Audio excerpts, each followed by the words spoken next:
대우가 손붙잡고 일하면 이거 더 어마무시하게 효과를 내는 거 아니에요?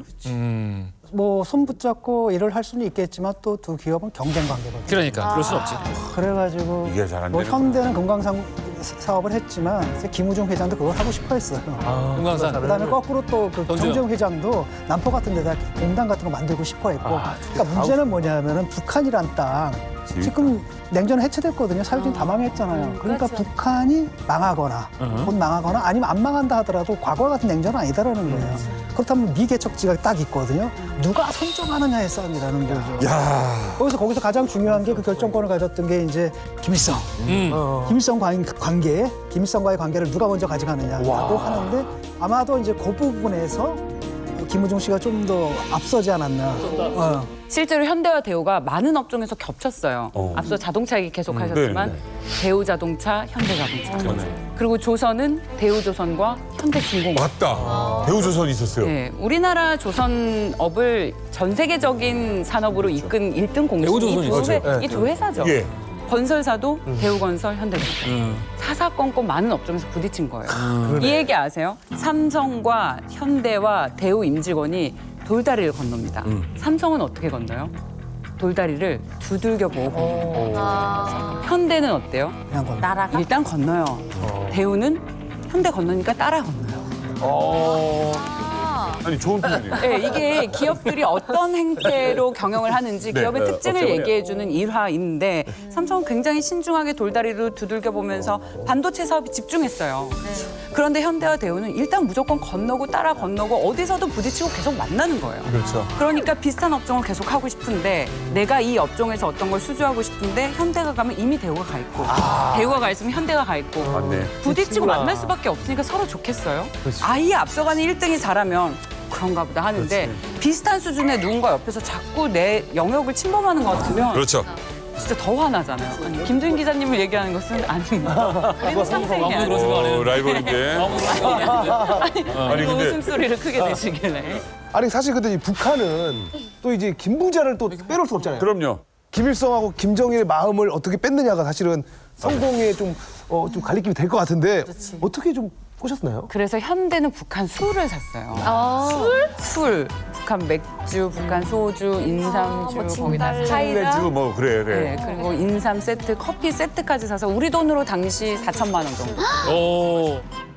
4천만 원 산 걸로 마음을 그러니까요. 보실 수 있다? 그래서 또 여기에 가만히 안 있었겠죠, 대우는. 대우는 5성급 힐튼 호텔이 있었잖아요. 그럼 북한에서 올라가. 도자기 공예품을 사들였습니다. 현대는 4천만 원으로 물량 공세를 했다면 대우는 1억 원 상당을 들여서 북한의 도자기와 공예품을 사서 힐튼 호텔에 쫙 진열을 하겠다. 그렇구먼. 그렇게 해서 북한의 마음을 살려고 했어요. 근데 이렇게 너무 기업들이 나서서 북한 물건 반입한다고 홍보를 하니까 사실 당시 여론은 그렇게 좋지가 않았어요. 아 너무한다. 상술도 가지가지 한다. 라면서 그렇게 좋은 톤의 기사들은 나오지 않았는데 어쨌든 그만큼 현대와 대우가 북한의 마음을 사기 위해서 엄청난 현금 공세들을 했다는 거죠. 그렇구만요. 아니 그렇다면은 이 첫 번째 승정보를 울린 사람은 이건 나도 모르겠다. 누굴까요? 누가 먼저 북한으로부터 초청장을 받았을까요? 4천만 원어치 술을 사줬던 현대일까? 아니면 1억 원어치 도자기를 사가지고 전시회를 해준 대우였을까? 대우가 사 보이죠? 그렇죠. 왜? 대우 왜? 왜냐면 1억 원이니까. 1억 원이니까. 네. 1억 원이. 아, 배팅 금액이 더 높으니까. 네. 나도 큰 돈 투자한 사람 받겠어요. 저는 정주영 회장님일 것 같아요. 왜요? 2대 1이에요, 지금? 질투심을 더 유발했을 것 같아요. 실투? 아, 일부러 김일성이. 일부러 더, 네, 저는 뭐 경쟁. 당시적으로 봤을 때는 1억이 큰 돈이지만 미래를 내다봤을 때 술산업이 더 비전이 좋다고 생각해서 정주영 회장님을 선택했을 것 같아요. 자, 북한 당국으로부터 먼저 초청장을 받은 것은 대우가 아니라 현대였습니다. 그 이유는? 그거는 이제 김일성 주석의 그 치밀한 전략에 거기 깔려 있어요. 그렇구만. 우선 인간적으로 놓고 볼 때 정주영 회장은 이북 사람이고 실질적인 가족 있는 이북 사람이고 김무중 회장도 아버님이 6.25 때 그 납북되셨다 그러더라고요. 이제 돌아가셨고 그런 인연이 있고 더 중요하게는 그때 당시 사회주의 국가들이 다 붕괴할 시기거든요. 정주영 회장을 통해 가지고 이 남한에 있는 실향민 기업들 이거를 좀 유치해야 되겠다.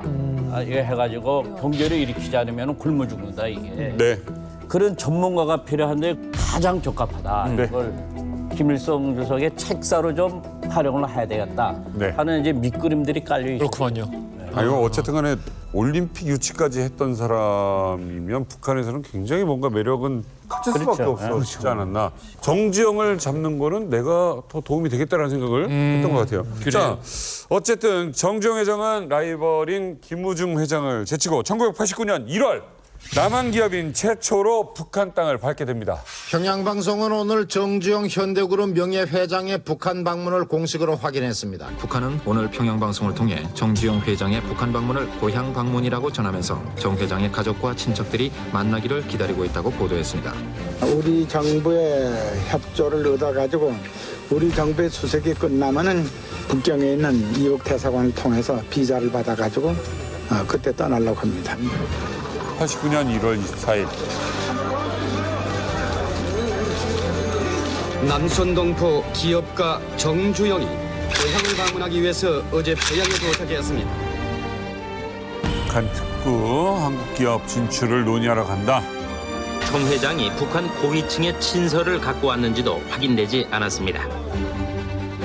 여러 사람들 많이 만나보신 걸로 알고 있는데. 아니, 초청은 분만 만났습니다.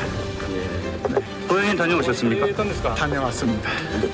친척분들 몇 분 계세요? 한 60명 있었습니다. 60명?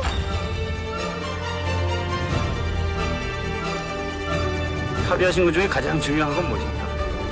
금강산 개발이자. 금강산 개발이자. 와.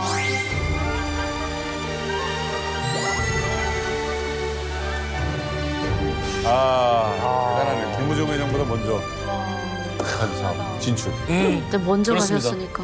정주 회장님이 소떼 방복 때보다 9년 전에 더 이미 먼저 갔다 왔다는 거 아니잖아요. 네. 그러니까 89년 1월에 갔다 네. 왔는데 근데 사실 이거는 우리나라 북한 모두 뭔가 니즈가 맞아 떨어졌어요. 우리는 88 올림픽이 끝난 이후에 이걸 계기로 뭔가 남북 관계 개선의 실마리를 가져가고 싶다라는 욕구가 있었고 북한은 자신의 가장 큰 교역 상대국이자 든든한 후원자였던 구소련이 무너졌잖아요. 그러니까 100억 원이 넘는 부채를 떠안게 됐어요. 그러니까 뭔가 이거를 같이 해결해 줄 만한 진짜 찐친이 필요했었던 것인데 이런 북한이 곤욕스러운 상황에 처해 있던 것을 정주영 회장이 그냥 지나치지 않았습니다. 어려울 때 도와주는 친구가 진짜 기억에 남잖아요. 바로 그 틈을 파고들었습니다. 게다가 자신은 북한이 고향이죠. 분명히 환영해 줄 거라고 생각을 했었던 거예요. 그래서 북한을 방문을 했는데 굉장히 환대를 해줬다고 해요. 헬기를 제공해줘서 금강산을 둘러봤는데 그거 보면서 여기는 스키장 있으면 좋겠고 여기는 호텔을 짓자, 여기는 골프장 사업을 하자 라면서 여러 가지 사업 구상을 구체적으로 했다고 합니다. 그리고 김우중 회장이 관심을 가지고 있었던 남포까지 둘러봤다고 해요. 그리고 앞서 나왔지만 고향에도 갔고 그래서 50년 만에 식구들도 만나고 뭐 이렇게 알차게 9박 10일을 북한에서 보내고 돌아옵니다. 정주영 회장의 목적 금강산 관광 사업 요 당시 그래서 희망을 좀 봤습니까? 예. 이때 당시만 해도 북한하고 정주영 회장, 현대랑 핑크빛이었어요. 굉장히 핑크빛. 금강산 관광을 위한 의정서까지 전격적으로 체결하게 됐습니다. 김일성의 의중이 반영됐다고 봐야겠죠. 최고 통치자의 간접적인 승인까지 받았으니까 금강산 관광 사업은 그냥 앞으로 현대가 정 회장이 하면 되는 거였어요. 우리 국민들이 야 드디어 북한 갈 수 있는 건가? 금강산 가볼 수 있는 건가? 라는 관심이 굉장히 많았고 아까 정 회장이 돌아오자마자 가장 어떤 것에 대해서 대화를 나눴냐라고 했을 때 자신 있게 대답하는 정 회장의 표정. 금강산 관광 얘기를 하다 왔다. 와. 이게 다 담겨 있는 거죠. 네. 합의하신 것 중에 가장 중요한 건 무엇입니까? 금강산 개발이자.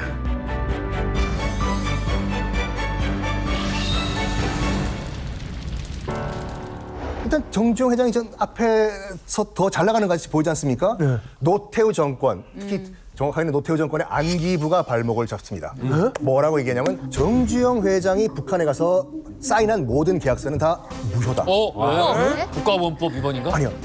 이게 그 현대 측에서도 참 그 난감한 일이지만 북한 측에서도 굉장히 자존심 상하는 일이거든요. 자기 다 자존심 다 내려놓고 남조선 기업과 다 사인을 했는데 뭐 저쪽에서 지금 무효라고 해? 어쨌든 다 무효가 돼버리고 당시 이제 그 딜을 했던 북한 측이 이제 허담 외교부 장관이었는데 바로 숙청당합니다. 거기 또 열받은 김일성이 뭐라고 얘기하냐면 앞으로 금강산 개발은 무조건 현대화는 하지 않겠다라고 선언합니다. 그래요. 아니 그 북한 사업은 어떻게 나라에서 좀 밀어주던 게 아니었나요? 그러니까. 이런 얘기가 있어요. 노태우 대통령이 정주영 회장을 별로 달가워하지 않았는데 사업권을 정주영 회장이 따오니까 이건 좀 아닌 것 같은데. 둘의 악연은 88올림픽으로 거슬러 올라갑니다. 잘 아시다시피 아산은 이 88올림픽의 유치와 성공적인 진행을 위해서 오직 국가를 위해서 완전 힘썼잖아요. 아산이라는 게 정주영 회장이고. 정주영, 그렇죠. 그래서 정주영 회장은 당시 민간추진위원장이었습니다. 그런데 노태우 전 대통령은 당시에 올림픽 개최위원장, 올림픽 조직위원장이었어요. 서로가 서로를 상부상조했어야 하는데 그렇지. 올림픽 끝나고 난 뒤에 전두환 전 대통령이 올림픽의 모든 공을 노태우에게 다 돌립니다. 그리고 당시 대한체육회장 자리를 줘요. 그렇지. 정주영 회장 입장에서는 서운하잖아요. 내가 이렇게 모든 걸 다 쏟아서 오직 국가의 위상을 위해서 힘썼는데 더럽고 치사하지만 정치는 이런 거다라고 그냥 넘겨버렸다고 합니다. 그런데 전두환 전 대통령 다음에 노태우가 전 대통령이 됐습니다. 근데 당시에 우리는 민주화 바람이 굉장히 휘몰아쳤기 때문에 군부 출신의 대통령이 그렇게 힘을 쓰지 못했고 여소야대였어요. 그래서 누구라도 한 명이 더 자기를 도와줬어야 했는데 정주영 회장이 그걸 도와주지 않고 자신의 아들인 정몽준을 내세워서 국회의원에 출마를 하게 됩니다. 그것도 무소속으로 출마를 하는 거예요. 그래서 노태우 대통령이 정주영 회장 불러서 사퇴하게 해라. 그랬더니 내가 나가는 것도 아니고 내 아들인데 내가 어떻게 합니까? 모르쇠로 일가는 거예요. 그래요. 여기서 찍힌 거예요. 둘은 완전히 건널 수 없는 강을 건너게 됩니다. 왜냐면 결국에 국회의원 한석이 그때 당시 노태우 정권에서는 중요했거든요. 거기다 TK잖아요. 여당이 텃밭이잖아요. 울산이잖아요. 사실은 무소속이 당선되면 안 되는 거였는데 무소속 정몽준 당시 후보가 당선이 돼버려요. 그러니까 노태우 대통령 입장에서는 내 소중한 한석을 정주영에게 뺏겼다. 이렇게 생각을 하는 거죠.